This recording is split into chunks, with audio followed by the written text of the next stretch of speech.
Hello everyone, this short video blog is for my English speaking colleagues, and I want to tell you about a very interesting project we're working on now.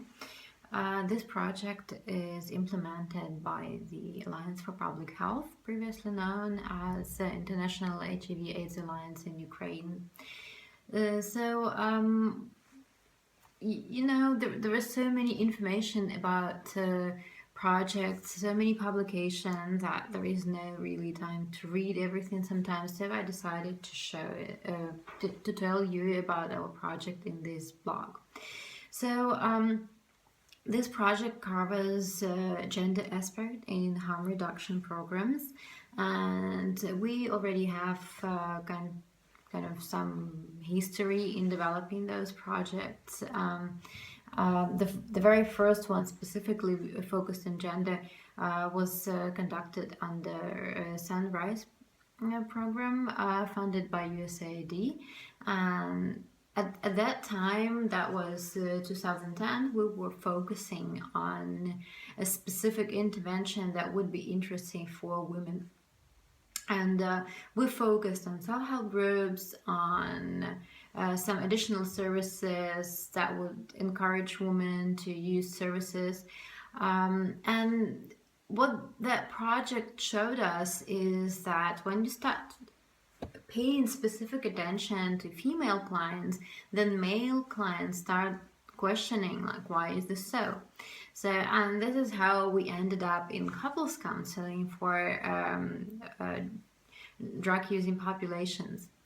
But later on, we've developed a new proposal, which was supported by Expertise French 5% initiative.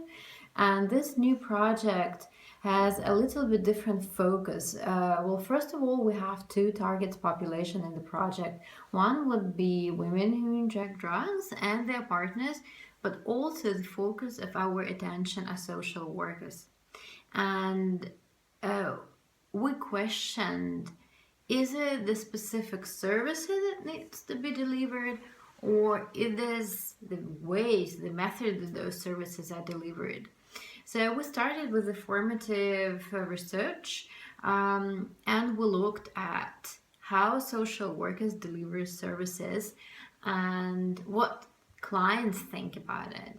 And the results of this study you can read on our website, both English and Russian. But the key idea, one of the key findings was that when you ask social workers who your clients are, they will tell you that mostly they are victims, they are drug addicts, they are an object of abuse, they are socially inappropriate, and so on and so on. And things like they are mothers, fathers, parents, or people who work, or beautiful women. That was the last thing to be named. And when we asked clients, women clients, they said that first of all, we are women, we are mothers, we're beautiful ladies, and the fact that we're using drugs is the least important one. But what's more interesting is that our clients were pretty much aware of the fact how social workers perceive them, and they were using this fact to manipulate social workers to receive more services. So we made focus on this specific finding, and we were asking social workers more details, and we developed a training program based on inner understanding of of a social workers, how to deliver services, but also based on some stereotypes that social workers as part of Ukrainian community have. That was a challenging process, and when we did the training, we faced a high level of resistance from social workers. Because, gender trainings about gender, the way they're built is that you explain the difference of between the definitions of sex and gender. You talk about social constructs, and you work in some stereotypes, and it seems that everything is very clear. But in our training, we went a little bit further. So we asked them first to develop a gender-sensitive policy in the organization. That was a relatively easy step because it included the concept they've been learning for decades by now. But then we asked them to make a work plan to translate their policies into procedures, how exactly it is reflected in everyday routine in what they do with their clients, or how they treat themselves in their staff group. That was the most critical question to answer. When giving a service becomes gender sensitive, when giving a syringe becomes gender sensitive service, can it be gender sensitive service? And they were working towards developing this list and answering these questions for themselves. But also they had to face the inner stereotypes, and that was the most difficult part to do.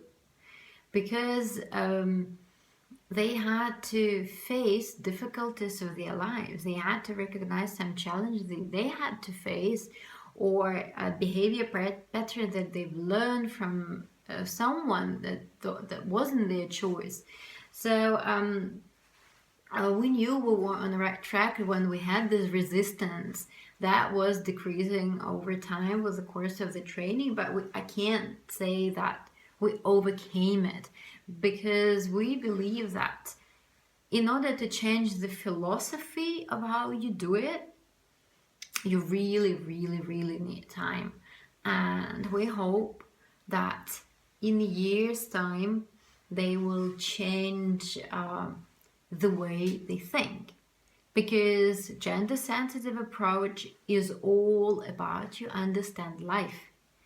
Otherwise, you'll be translating everything that inside you. You don't even need to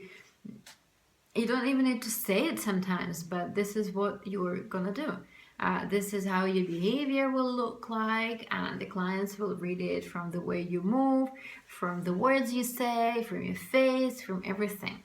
So if you really want to provide gender-sensitive services to our clients, you have to change your own understanding of the world. And that's why I think it's crucial to keep funding good trainings for social workers and for people who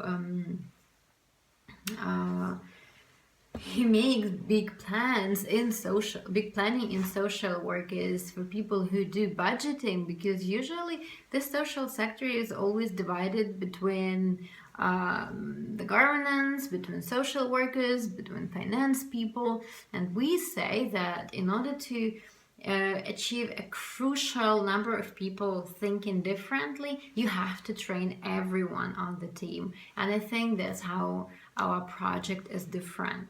So, and this is the first part that we did on our project, and in the next video I will explain how we're working with our clients.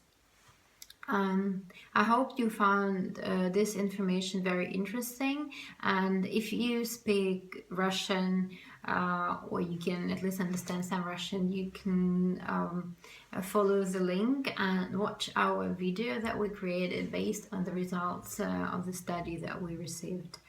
Otherwise, I'm afraid you'll have to read this in summary, following by this link, and if you have any questions, I'd be happy to answer. Have a great day to everyone. Bye.